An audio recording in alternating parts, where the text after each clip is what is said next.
The Hope House started when my third son, Timothy, was born with significant special needs. I knew very early in the game that I would not be able to care for him long term unless I had a lot of support.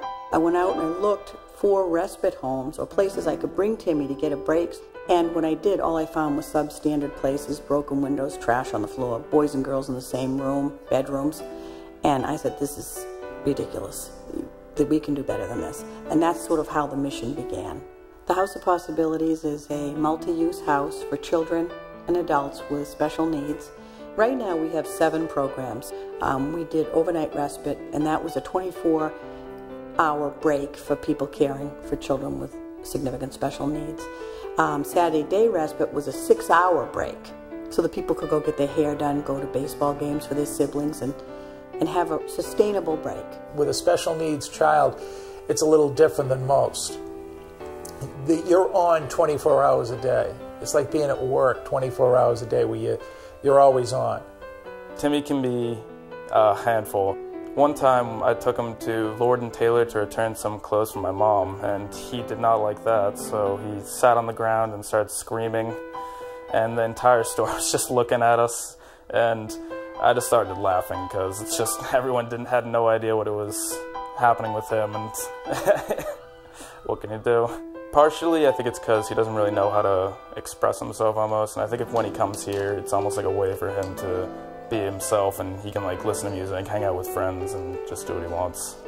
My daughter Elizabeth is a healthy 12-year-old little girl, but she was born with a very rare disorder called arthrogryposis multiplex congenita. Elizabeth's the youngest of 4 and has a lot of physical limitations. We've been able to incorporate that and have had to incorporate that into our life.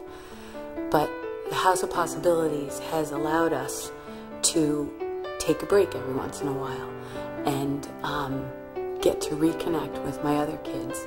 We can leave Elizabeth knowing full well that she is cared for as well, if not better, here than in our own home. But it allows us to be better parents to our other kids and give them what sometimes can be overlooked. Nick is he's a very happy, outgoing little boy. He has cerebral palsy, epilepsy, and he's visually impaired.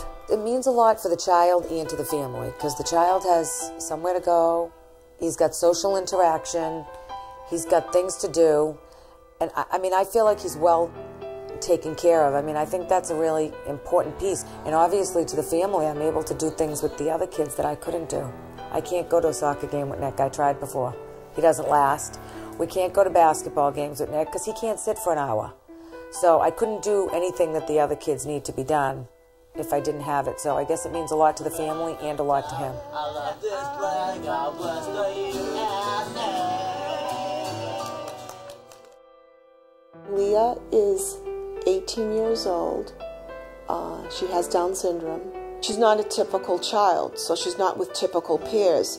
This gives her a chance to be with special needs kids like her, to do the same thing like singing and arts and crafts. They cook. I'm just like truly blessed to have something where Leah can go. I feel happy. It's clean. It's a beautiful home. I want to live here. When Andrew came here, he was what the doctors said deconditioned. He had had some pretty significant health issues, mostly respiratory. Had spent a lot of time in the hospital. He had really, and that had been a year. He really had not recovered from that physically.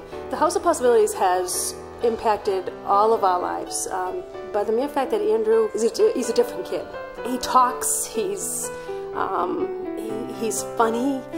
He's full of energy. He doesn't sleep all day. When he first came here, he was literally sleeping probably all but 3 hours a day. And again, soon after he came here, you know, they got him moving and got him engaged in activities, and he's just a different person in the little over a year that he's been here. We are very lucky to have him here. Pete is 22 years old. He has autism spectrum disorder or pervasive development disorder not otherwise specified. When you have a kid with special needs, you're always worried what's going to happen to them, where are they going to go, because no one's ever going to love them. No one's ever going to love them like you do. And But when he comes here, of course they don't love him like I do. They love him in a different way, but it's as equally as good, because they care what he wants to eat. They care that it was his birthday. They care everything about him. They know so much about him, just like his own family would. So it gives, you're so worried when you find out that this is going to be the rest of your life, and you say, oh, what will I do? But now that this place is here, I'm not as worried. I'm not as afraid. I know that there's other people who are good, who are kind, who will want to help him.